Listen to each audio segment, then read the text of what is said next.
Um, Hi.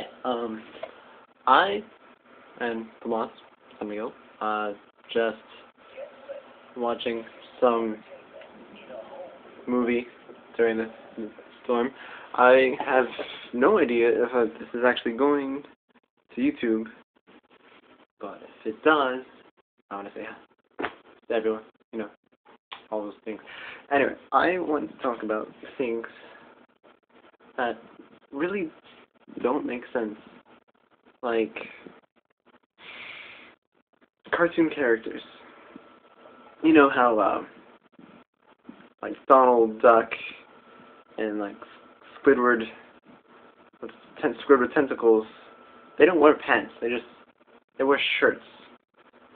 Like nothing at all, not even underwear, And like when Donald Duck comes out of the shower, he puts the towel around his waist and his whole front torso is just bare naked.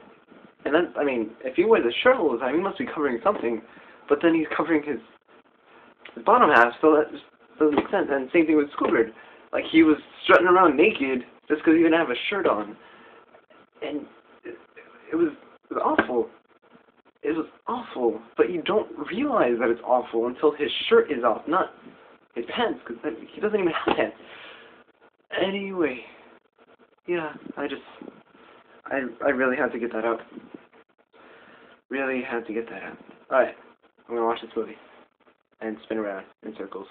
Hopefully that doesn't annoy you too much. Okay. Well, yeah, bye. But